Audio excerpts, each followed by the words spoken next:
o soldado, o atleta e o lavrador. 2 Timóteo capítulo 2 versículos 1 ao 10, e você, meu filho, seja forte por meio da graça, que é nossa por estarmos unidos com Cristo Jesus. Tome os ensinamentos que você me ouviu dar na presença de muitas testemunhas, e entregue-os aos cuidados de homens de confiança, que sejam capazes de ensinar outros. Como fiel soldado de Cristo Jesus, tome parte no meu sofrimento. Pois o soldado, quando está servindo, quer agradar o seu comandante, e por isso não se envolve em negócios da vida civil. O atleta que toma parte numa corrida não recebe o prêmio, se não obedecer às regras da competição. E o lavrador que trabalha no pesado, deve ser o primeiro a receber a sua parte na colheita. Pense no que estou dizendo, pois o Senhor fará com que você compreenda todas as coisas. Lembre de Jesus Cristo, que foi ressuscitado, e que era descendente de Davi, de acordo com o evangelho que eu anuncio.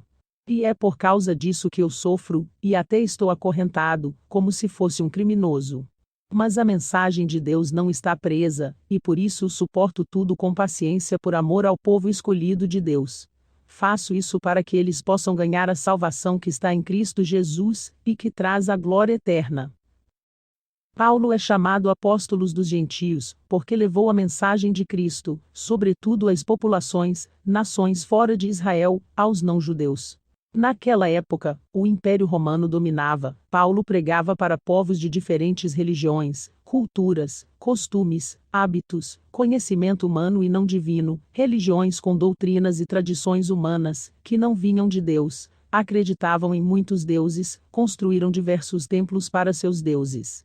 O homem seguido suas próprias ideias, teorias, pensamentos, filosofias, interesses, desejos e rejeitado a Deus, a soberania de Deus. Paulo era judeu, fariseu, perseguidor de cristãos. Depois que teve um encontro com Jesus, que mudou totalmente seus pensamentos, sua vida, se tornou um cristão. Ficou 3 dias totalmente cego. Deus tirou a visão errada, a visão carnal. Depois de 3 dias, recebeu visão de Cristo, visão espiritual. A partir dali dedicou a ganhar almas, o seu intenso trabalho e dedicação, para abrir os olhos dos cegos, dos gentios. Atos capítulo 26 versículos 17 e 18. Sim, vou enviar-te até aos gentios, para lhes abrires os olhos e os converteres das trevas para a luz, e do poder de inimigo espiritual para Deus, de modo que recebam o perdão dos seus pecados, e tenham um lugar entre o povo de Deus, que está santificado pela sua fé em mim. O apóstolo Paulo enfrentou várias provações, lutas, sofrimentos desde sua conversão, e durante todo o seu ministério. Através de suas viagens missionárias, o apóstolo Paulo fundou várias igrejas. Roma, Corinto, Tessalônica, Filipos, Esmirna, Laodiceia, Éfeso, Colossos, Antioquia, dentre outras, receberam a evangelização do apóstolo Paulo. Paulo foi preso por pregar o evangelho, não uma única vez, mas mais vezes. Porém, a mensagem de Deus não estava e não está presa. É possível prender homens, matar, mas não se pode algemar, prender ou matar a palavra de Deus. Como palavra de Deus está acima do poder dos homens, a palavra de Deus é viva e eficaz, sempre estará livre, jamais poderá ser sujeitada, reprimida, sufocada ou impedida de cumprir a vontade de Deus. A palavra de Deus está acima dos decretos, das fogueiras, dos açoites, varadas, do ateísmo, da crítica, do escárnio, do desprezo, da calúnia, da perseguição, da prisão, da morte. Mesmo preso, encarcerado, continuava realizando a obra, o evangelho estava sendo anunciado por ele. As prisões não pararam o apóstolo Paulo, o evangelho não estava preso, e nem em perigo por causa da prisão do apóstolo Paulo, pelo contrário. Paulo estava preso, mas o evangelho permanecia livre. Quando Paulo entrou em Roma, não era um prisioneiro entrando, era o evangelho entrando em Roma. Paulo pôde alcançar pessoas que em liberdade não teria alcançado. Paulo fez de suas prisões abertura de novas frentes de evangelização. O ministério da igreja foi ampliado com suas cadeias assim, as prisões de Paulo, libertou muitos presos do pecado. Mesmo estando preso, impedido de viajar, de visitar as igrejas, e de abrir novas igrejas, de pregar pessoalmente, ele evangelizada, expandia.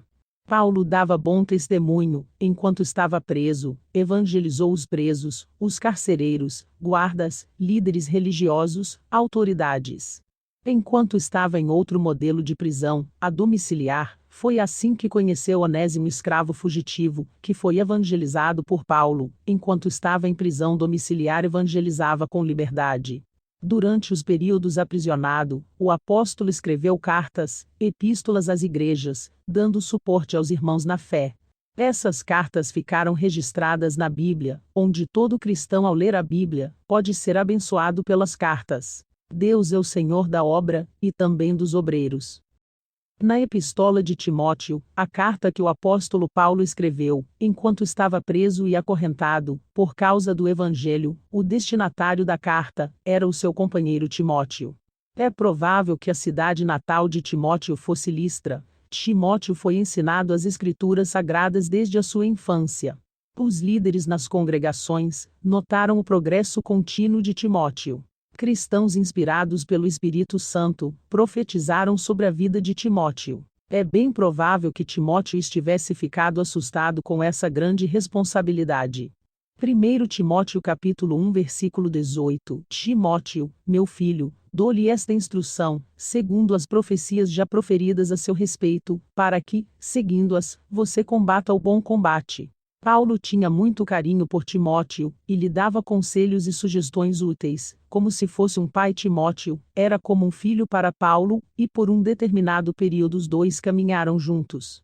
Com um excelente histórico de fidelidade, companheirismo, dedicação, um longo relacionamento e serviço juntos no trabalho do Senhor, no qual Timóteo foi de ajuda muito grande. Timóteo servia na obra de Deus, ajudando Paulo. Tais serviços como viajar com Paulo, ou permanecer em congregações, quando Paulo tinha que se ausentar, ou ser enviado a algum lugar, voltar para encorajar tais congregações, disseminar o Evangelho. Romanos capítulo 16 versículo 21, Timóteo, meu colaborador, manda-lhe saudações, e também Lúcio, Jasão e Sosípatro, meus parentes. Filipenses capítulo 2 versículo 22, mas vocês conhecem a prova que ele deu de si mesmo. Ele trabalhou como escravo comigo na promoção das boas novas, como um filho junto ao Pai. 1 Coríntios capítulo 4 versículo 17, é por isso que lhes envio Timóteo, porque ele é meu filho amado e fiel no Senhor. Ele lembrará vocês do meu modo de fazer as coisas em união com Cristo Jesus, assim como estou ensinando em toda a parte, em todas as congregações. Paulo incentiva, encoraja, animava, falava sobre a responsabilidade do Evangelho, dos desafios, evitar distrações, para que Timóteo se mantenha firme na fé, se fortalecendo na graça que ele recebeu em Cristo Jesus, não se desviar do que aprendeu com o apóstolo Paulo, que investiu na vida espiritual de Timóteo e o preparou para ser um discípulo de Jesus, que também transmitiria as instruções a outros, ou seja, preparar outros para serem discípulos de Jesus. Paulo escreve a Timóteo para ficar firme e permanecer nos fundamentos de Deus, confiar em Deus, nas das Escrituras, no Espírito Santo. Relata a dificuldade que é andar nos caminhos do Senhor, servindo a Deus com integridade e santidade, andando na estrada correta, entrando pela porta estreita e trilhando o caminho apertado, indo para o alvo, para o prêmio da salvação em Jesus. Paulo usa ilustrações de soldados, atletas, lavradores, 3 metáforas, analogias, comparação, uma análise comparativa, a respeito daquele que segue a Jesus. Paulo aproveitar a cultura local, coisas conhecidas por todos, para transmitir mensagens onde é possível estabelecer uma relação de comparação, com o objetivo de serem entendidas com maior facilidade. Aprendeu com Jesus, que contava parábolas para ensinar o Evangelho. A referência mais comum para os gentios que eram os esportes praticados, os gladiadores, soldados do Império Romano, e o plantio. Gladiador era um escravo lutador na Roma antiga, o termo utilizado para definir os escravos que eram forçados a lutar por suas vidas no antigo Império Romano, eram pesadamente armados com capacetes, escudos, espadas. Sabendo da relação dos romanos e gregos com o esporte, com os soldados, com o plantio, resolveu usar metáforas em suas cartas a Coríntios e Filipenses, que comparasse a prática esportiva com a vida espiritual. A vida cristã se assemelha a uma corrida, a uma luta, a uma guerra, um plantio, onde somos atletas, corredores, pugilistas, soldados, plantadores na vida espiritual. Como fiel soldado de Cristo Jesus, tome parte no meu sofrimento.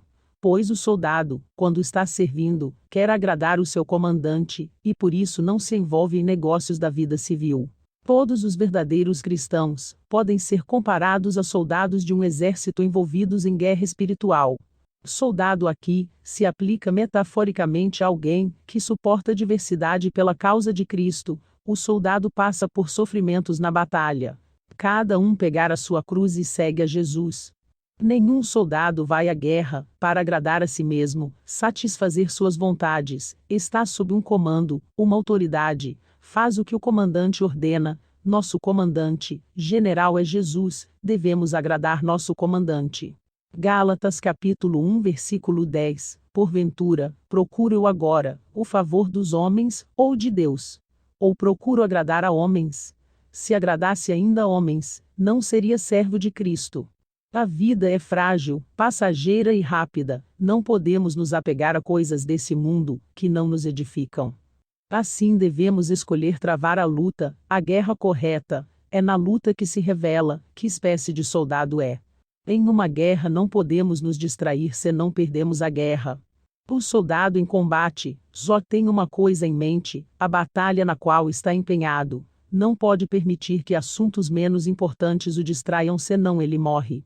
Comparação com uma guerra carnal, com os soldados, o exército de soldados, o conflito entre dois exércitos, o soldado deve submisso ao comandante, ter compromisso com quem o convocou, estar sempre pronto para o combate, vigiando em sentinela, dormindo abraçado com a sua arma, ser soldado fiel até o fim. Para entender a batalha espiritual, o conflito entre o bem e o mal, cada pessoa decide de qual lado vai ficar, se do lado de Deus, ou do inimigo espiritual. No combate espiritual, na guerra espiritual, a luta é pela salvação. Nós cristãos, precisamos estar prontos e preparados para a guerra, vestir a armadura espiritual, usar armas espirituais, amor, fé, vigiar, orar, jejuar, ser dependente, obediente, fiel a Deus, ter determinação. Precisamos combater o pecado que há em nós, lutar contra nossa carne, não nos conformando com o nosso estado atual, procurar superar a nós mesmos, ir além, olhar para o alvo que é Jesus, para a salvação, buscar mais de Deus, não desistir, não retroceder, perseverar até o fim. Paulo incentivou outros soldados a continuar firme na luta contra o inimigo espiritual, não desertar, abandonar o posto sem permissão com o intuito de não retornar à sua função, apostatar da fé. A armadura espiritual, a armadura do cristão. Efésios capítulo 6 versículo 14. Portanto, estejam preparados, usem a verdade como cinturão. Vistam-se com a couraça da justiça, e calcem, como sapatos, a prontidão para anunciar a boa notícia de paz. E levem sempre a fé como escudo, para poderem se proteger de todos os dardos de fogo do maligno. Recebam a salvação como capacete e a palavra de Deus, como a espada que o Espírito Santo lhes dá. Façam tudo isso orando a Deus, e pedindo ajuda dele. Orem sempre, guiados pelo Espírito de Deus. Fiquem alertas. Não desanimem e orem sempre por todo o povo de Deus. O atleta que toma parte numa corrida não recebe o prêmio, se não obedecer às regras da competição. A vida eterna faz alusão às competições da Grécia, especialmente às corridas e às lutas. Nestas competições, todos os que participavam estavam dispostos a realizar uma preparação e praticar a abstinência, privar de algo com o objetivo de ganhar. Nestes jogos eram disputadas provas atléticas como lançamentos de dardo, disco, salto, corrida, lutas como pugilismo, a luta livre, etc. Os atletas nas competições antigas treinavam muito, para receber como recompensa, prêmio, troféu uma coroa de folhas, que não dura muito tempo, são frágeis. Para o vencedor, usar a coroa era um sinal vitória. O atleta que busca uma coroa que vai ser esquecida, algo passageiro, que terá que ser conquistado novamente, que o tempo vai deteriorar, coroa de folha, em pouco tempo secava, murchava, perdia o valor, e era jogada fora. A vida humana é breve e frágil, como as folhas, a rapidez com que a vida humana passa. Uma geração vai, e outra vem, vida humana renova os seus ciclos através das próximas gerações que as sucedem. Jó capítulo 14 versículos 1 e 2, o homem nascido de mulher tem vida curta e passa por muitos desapontamentos e dificuldades, é como flor que se abre vigorosa, mas logo murcha, seca e vai-se, como a sombra que passa, não dura por muito tempo. O exercício físico é para a saúde física, para o corpo físico, para essa vida, que é passageira, precisamos do corpo físico para viver na terra, o corpo é templo, morada do Espírito Santo. 1 Coríntios capítulo 6 versículo 19, ou não sabeis que o nosso corpo é o templo do Espírito Santo, que habita em vós, proveniente de Deus, e que não sois de vós mesmos. E o exercício espiritual é para a saúde espiritual, nossa alma, nosso espírito, a vida eterna. Paulo não disse para não fazermos exercícios, são importantes, trazem vários benefícios para o físico e para a mente. Porém, a prioridade, nosso objetivo de vida é a salvação, é o exercício espiritual. 1 Timóteo capítulo 4 versículo 8, pois os exercícios físicos têm alguma utilidade, mas o exercício espiritual tem valor para tudo, porque o seu resultado é a vida, tanto agora como no futuro. Se o exercício espiritual é bom para a saúde, maior valor tem o exercício espiritual, em seu aspecto físico, coloca em risco nossa saúde física e mental, podendo levar à morte física, no aspecto espiritual coloca em risco a saúde espiritual, nossa alma, levando à morte espiritual. Mateus capítulo 10 versículo 28, não tenham medo dos que matam o corpo, mas não podem matar a alma. Antes, tenham medo daquele que pode destruir tanto a alma, como o corpo no inferno. A prática dos exercícios espirituais através do Espírito Santo traz comunhão com Deus, com o nosso próximo, na unidade do Espírito Santo, um só corpo, com muitos membros em unidade, ligados por um só Espírito, um só Senhor, que é a cabeça do corpo, que é Jesus, que comanda o corpo, a igreja espiritual. Sem a unidade com o Pai e o Filho, a unidade na igreja não é possível. João capítulo 17 versículos 20 ao 23, e peço que todos sejam um. E assim como tu, meu Pai, estás unido comigo, e eu estou unido contigo, que todos os que crerem, também estejam unidos a nós, para que o mundo creia que tu me enviaste. A natureza divina que tu me deste eu reparti com eles a fim, de que possam ser um, assim como tu e eu somos um. Eu estou unido com eles, e tu estás unido comigo, para que eles sejam completamente unidos, a fim de que o mundo saiba que me enviaste, e que amas os meus seguidores como também me amas. Para o competidor dos jogos gregos, esportivos, existiam regras a serem seguidas na competição. O atleta sujeito às regras, caso contrário é desclassificado. Mesmo depois de iniciada a competição, é necessário continuar a competir de acordo com as regras até o final. Tem muitas pessoas assistindo, vendo, testemunhando as competições. Os juízes estão ali para fazer cumprir as regras. Os atletas não levam, não usam nada que atrapalhe. Da mesma maneira, para participar na corrida pela vida, para obter vitória, devemos cumprir as regras de Deus. Deus quem dá as regras. Não é do nosso jeito. 2 Timóteo capítulo 2 versículo 5, semelhantemente, nenhum atleta é coroado como vencedor, se não competir de acordo com as regras. Hebreus capítulo 12 versículo 1, portanto, também nós, uma vez que estamos rodeados por tão grande nuvem de testemunhas, livremo-nos de tudo, o que nos atrapalha e do pecado, que nos envolve e corramos com perseverança, a corrida proposta para nós, tendo os olhos fitos em Jesus, autor e consumador da nossa fé.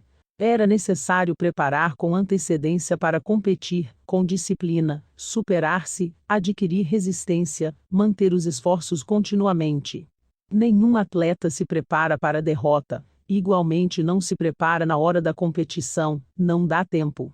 Portanto, se esforça, treina, muda prioridades, muda alimentação, muda hábitos, faz sacrifícios, faz renuncias, abre mão de muitas coisas, segue regras, orientações, mantém o foco.